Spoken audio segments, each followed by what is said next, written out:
Good morning and a very, very happy morning. The book we are reading is Power of Now. Writer है Eckhart टोले, page number 138 और title है dissolving the collective female pain body. कि जो female pain body जो और महिलाओं की जो ये बॉडी में पेन, कलेक्टिव पेन बॉडी, सामूहिक पेन बॉडी है, उसको कैसे डिसॉल्व किया जा सकता है। सो प्रश्न है कि महिलाओं के ही पेन बॉडी में ये ऑब्स्टेकल ज़्यादा क्यों होती हैं। Why is the pain body more of an obstacle for women.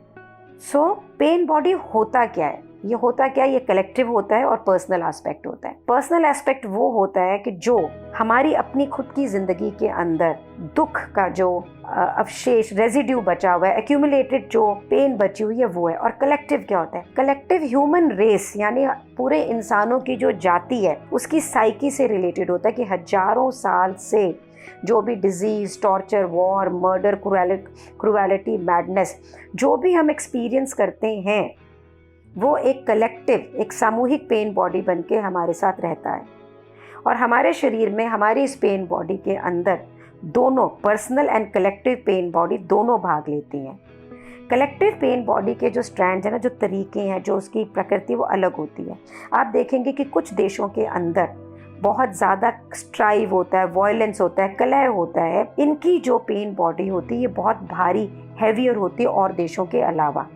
और जिनकी पेन बॉडी बहुत स्ट्रॉन्ग होती है वो चेतन नहीं होते हैं, वो उसे डिसआइडेंटिफाई नहीं कर सकते, उनकी पहचान उसी से बनी होती है। So it will not only continuously और periodically be forced to relive their emotional pain but may also easily become either the perpetrator or the victim of violence depending on whether their pain body is predominantly active or passive. So क्या कहना चाह रहा है writer ये कहना चाह रहा है कि जब हमारे ऊपर ये पेन बॉडी बहुत भारी होती है तो हम चेतन नहीं हो पाते और इससे डिसआइडेंटिफाई नहीं कर पाते। तो होता क्या है, बार बार हम इस दुख को, इस पेन को, इस इमोशनल जो ये टॉर्चर है ना, इसे बार बार लिव करते हैं, बार बार इसे जीते हैं, बिल्कुल एक अपराधी की तरह, एक शिकार की तरह, और उस वायलेंस, उस हिंसा का हिस्सा बन जाते हैं। और ये जो पेन बॉडी है ना, ये प्रीडोमिनेंटली कभी एक्टिव होती है बहुत ज़्यादा और कभी पैसिव होती है, मीन डॉर्मेंट स्टेट पे जाती है और फिर एक्टिव हो जाती है। On the other hand writer का ये भी कहना है कि जब दुख बहुत ज़्यादा हो जाता है, जब पेन बॉडी में इतना ज़्यादा दुख होता है, इतना कि असहनीय से भी असहनीय, तो ये हमें कई बार मोक्ष के करीब भी लाता है। कैसे? कहते ज़्यादातर इसका जो पोटेंशियल है ना, कोई ज़रूरी नहीं कि आप इसको रियलाइज़ कर लें। मीन्स आप इतने ज़्यादा दुख में हैं कि आप एनलाइटन हो जाएं, ज़रूरी नहीं है हो जाएं, लेकिन जो भी अगर आप नाइटमेयर मीन्स बिल्कुल ऐसी परिस्थितियों में हैं कि आप निकल ही नहीं पा रहे, इतने दुख में हैं, तो आप चेतनता पाने के लिए ज़्यादा मोटिवेटेड होते हैं रादर उस बंदे के जो थोड़े दुख में ऊपर नीचे करता रहता है। और वो ये दुख सुख, थोड़ा ज़्यादा दुख, थोड़ा कम दुख, एक आम सपने की तरह जीवन चलता रहता है। सो क्या कहना चाह रहा है राइटर यहाँ पे? राइटर ये कहता है कि जब भी हम कोई बहुत बड़े दुख के भागी बनते हैं, उस दुख से निकलते हुए हम चेतनता में आते हैं, उस चेतनता से हमें मोक्ष मिलने के कुछ चांसेस ज़्यादा बनते हैं बनिस्बत कि हम एक आम जिंदगी जहाँ कुछ दुख में गए फिर ठीक हुए, फिर कुछ दुख में गए फिर ठीक हुए, ऐसे में। सो आगे वो क्या कहते हैं, महिलाओं की pain body, women pain body के लिए राइटर क्या कह रहा है? Apart from her personal pain body, every women has her share in what could be described as the collective female pain body. कि जो महिलाएं हैं उनकी अपनी बॉडी में तो जो पेन है ही, लेकिन महिलाओं की शरीर के अंदर, पेन बॉडी के अंदर एक सामूहिक पेन भी है। लेकिन क्या वो उसके लिए कॉन्शियस है? अगर वो कॉन्शियस होगी तो उसको पता लगेगा। ये एक्यूमुलेटेड पेन कहाँ से आया? ये आया अधीनता से, जो औरतों को मिली स्लेवरी से, एक्सप्लॉयटेशन से, रेप से, चाइल्ड बर्थ से, बच्चों चाइल्ड लॉस से, हजारों साल के इमोशनल और फिजिकल पेन से। सो जो इतने सालों से ये शोषण होता रहा है, उसका जो कलेक्टिव पेन है वही इमोशनल और फिजिकल पेन सब महिलाओं, मैनी विमेंस को, महिलाओं को जब उनको मेंस्ट्रुअल फ्लो होता है, मासिक फ्लो होता है, तो उससे पहले ये प्रिसीड करता है, कोइंसाइड करता है, उससे पहले ये होता है। ये उस समय अपनी डॉर्मेंसी स्टेट से बाहर आ जाता है। जैसे हम नींद में होते हैं ना, उस तरह से उस स्पेस से बाहर आ जाता है। लेकिन ये और टाइम पे भी ट्रिगर हो सकता है। मीन्स जब भी मेंस्ट्रुअल टाइम होता है या मासिक का टाइम होता है, उससे पहले ये जितनी भी कलेक्टिव पेन बॉडी है ये ट्रिगर होती है। ये और टाइम पे भी हो सकती है, पर इस समय ये ज़्यादा होती है और ये रिस्ट्रिक्ट करती है कि हमारी बॉडी के एनर्जी का फ्री फ्लो हो सके, जिसका कि एक जो हमारा मेंस्ट्रुएशन साइकिल है, फिजिकल एक्सप्रेशन है ये उसका। सो राइटर कहता है इसमें आप सोचिए कुछ मोमेंट के लिए और ये सोचिए कि ये आपके लिए एनलाइटनमेंट की अपॉर्चुनिटी कैसे हो सकता है। जनरली अपने मासिक के टाइम पे या पीरियड्स के टाइम पे जो विमेन होती हैं वो इस पेन बॉडी से ओवरटेकन, वो उस पर हावी हो जाती हैं और एक बहुत पावरफुल एनर्जेटिक चार्ज जो होता है, जो कि आपको एक अचेतन मन की तरफ लेके जाता है और आपको आइडेंटिफाई करता है इस पेन के जरिए। इस समय आप एक्टिवली अपने एनर्जी फील्ड के से पोजेस्ड हो जाती हैं और ये एनर्जी फील्ड आपकी इनर स्पेस को काबू में ले लेता है, उसको ऑक्यूपाई करता है और ऐसा महसूस करता है कि ये आप ही हैं। लेकिन ऐसा नहीं है, ये आप नहीं है। हम क्या बोलते हैं, मैं पेन में हूँ, मुझे दर्द हो रहा है। मैं पेन में नहीं हूँ, मुझे दर्द नहीं हो रहा है, मेरी बॉडी को पेन हो रहा है। लेकिन ये आपके थ्रू बोलता है, ये आपके थ्रू सोचता है और ये इतनी नेगेटिव सिचुएशन आपकी जिंदगी के लिए उस समय क्रिएट करता है और ये उस समय जो आपकी नेगेटिव एनर्जी है इसे खाता है, इसके ऊपर फीड करता है, इसे ये और दर्द चाहता है इस समय, चाहे वो किसी भी फॉर्म में हो।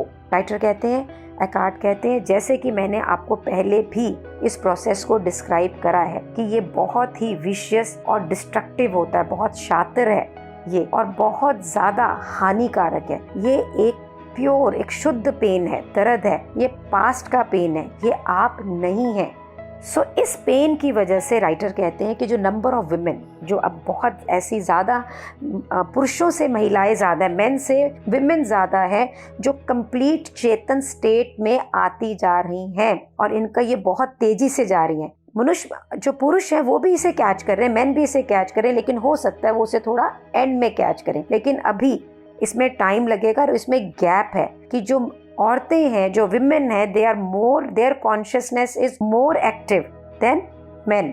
सो राइटर हम विमेन को, हम महिलाओं को क्या कहना चाह रहे हैं, वो कहते हैं आपका मेन टास्क है कि आप अपनी इस पेन बॉडी को खत्म करें, ट्रांसम्यूट करें, ताकि ये आपके ट्रू सेल्फ और आपके बीच में ना आ सके और ना आपका जो सार है उसको ना खत्म कर सके। So we women are regaining this consciousness more powerfully और हमारी ये जो कॉन्शियसनेस है नेचुरली, स्वाभाविक रूप से एक ब्रिज बन गई है मैनिफेस्टेटेड और अनमैनिफेस्टेटेड के बीच में, फिजिकलिटी और स्पिरिट के बीच के अंदर। हाँ, एकार्ट बोलते हैं आपको और भी अवरोध हैं, ऑब्स्टेकल्स हैं मोक्ष पाने के लिए, जो कि है सोचने वाला माइंड जो सारा दिन सोचता है। लेकिन आपकी जो इंटेंस प्रेजेंस है, जो आपकी बहुत ज़बरदस्त इस समय नाउ की जो प्रेजेंस है, वो पेन बॉडी को डील करने में आपको फ्री कर सकती है अपने आइडेंटिफिकेशन ऑफ माइंड से। सो पहली चीज़ आपको याद क्या करनी है, सबसे पहले आपको याद ये करना है कि जब तक आप अपनी आइडेंटिफिकेशन पेन से रखेंगे तो आप निकल नहीं पाएंगे, आप उसमें से बाहर नहीं जा सकते हैं। जब तक आप अपना सेंस ऑफ सेल्फ इन्वेस्टेड रखेंगे, इन्वेस्ट मतलब वहाँ पे जैसे हम पैसा लगाते हैं और पैसा इन्वेस्ट करते हैं और हमें प्रॉफिट आता है, और अगर हम पैसा गलत जगह इन्वेस्ट करते हैं तो प्रॉफिट नहीं आता, नुकसान होता है। उसी तरह से राइटर कहता है कि जब तक आपका sense of self emotional pain में इन्वेस्टेड रहेगा कि मैं दुखी हूँ, ये है जो ये हुआ वो हुआ, तब तक आप अनकॉन्शियसली, अचेतन मन से अपनी सब अटेम्प्ट को साबोटाज कर रही हैं, खत्म कर रही हैं। आप अपने पेन को हील नहीं कर पा रही। क्यों? क्योंकि आप अपने आप को वैसा ही रखना चाहते हैं, क्योंकि दर्द हमारा एसेंशियल पार्ट है, विमेन बॉडी का एसेंशियल पार्ट है, तो वो निकलना नहीं ना चाह रहा, वो उसी के अंदर इंटैक्ट रहना चाह रहा है। ये एक अनकॉन्शियस प्रोसेस है, आपको ये पता ही नहीं लगता, और इसको पता लगाने का एक ही तरीका है कि हम चेतन मन से इसका पता लगाएं। तो आप ना अचानक से देखेंगे कि जैसे ही आपको ये पता लगा कि ये जो मेरा पेन से रिलेशनशिप है, अटैचमेंट है, मतलब बरसों से, हजारों सालों से चला आ रहा है, और मेरा मासिक या मेंस्ट्रुअल जो टाइम है वो भी उससे जो पहले पेन होता है और एनर्जी फ्लो फ्री फ्लोइंग नहीं हो पाता है। This is a very shocking realisation. But the moment आप इसको रियलाइज करते हैं, आपकी इससे अटैचमेंट कम हो जाती है। पेन बॉडी एक एनर्जी फील्ड है, ये ना एक एंटिटी की तरह था, एक सत्ता, जैसे कोई हमारे ऊपर काबू करे ना, वैसे होता है। ये हमारी इनर स्पेस में लॉज करता है, रहता है टेम्परेरी, और जो लाइफ की एनर्जी है वो इसके अंदर ट्रैप हो जाती है, और इस एनर्जी से फिर हमें फ्री फ्लो नहीं मिलता है। और ये जो पेन बॉडी है ना, ये हुआ इसलिए होता है क्योंकि हमारे पास्ट में कुछ हो रहा था, और ये पास्ट ही हमारे साथ रह रहा होता है, और हम इसी से आइडेंटिफाइड होते हैं। और हमारा जो विक्टिम मोड होता है ना, जो शिकार बन गए, शिकारी नहीं हम शिकार, हम विक्टिम जो आइडेंटिटी है वो ये समझता है कि हमारा जो पास्ट है, जो भूतकाल है, वो हमसे ज़्यादा पावरफुल है, हमारे प्रेजेंट के अंदर कोई पावर नहीं है। तो ये झूठ है। ये जो विश्वास है ये दूसरे लोगों का है कि आपने जो किया, जिसके लिए आप जिम्मेदार थे। No, who you are now for your emotional pain or your inability to be your true self। आप जिम्मेदार हैं जो आप अभी हैं, और जो इमोशनल पेन है, और जो कि आप अपने ट्रू सेल्फ को रियलाइज नहीं कर पा रहे, इसके लिए कोई पास्ट, कोई भी मनुष्य, कोई भी पुरुष जिम्मेदार नहीं है। सच्चाई ये है कि इसी मोमेंट में ये पावर है जब आप इससे निकल सकती हैं। It is the power of your presence. आपके अस्तित्व की प्रेजेंस में ही ये पावर है। जैसे ही आपको ये पता लगता है, जैसे ही आप इसको रियलाइज करती हैं कि आप जिम्मेदार हैं अपनी इनर स्पेस के लिए, कोई नहीं है, तो कोई भी पास्ट आपके अगेंस्ट खड़ा हो नहीं सकेगा। सिर्फ आप पावर की नाव से ही जीत जाएंगी। So all the women, let's just keep our past away and live in the moment, and all the men in our life जो हमसे बहुत प्यार भी करते हैं, कभी कभी हेट भी करते हैं, पर प्यार करते हैं, please understand this and be our partner in getting it over with this, all this pain, all this realization. Thank you so much for being in my life. I have no words to say thank you, gratitude.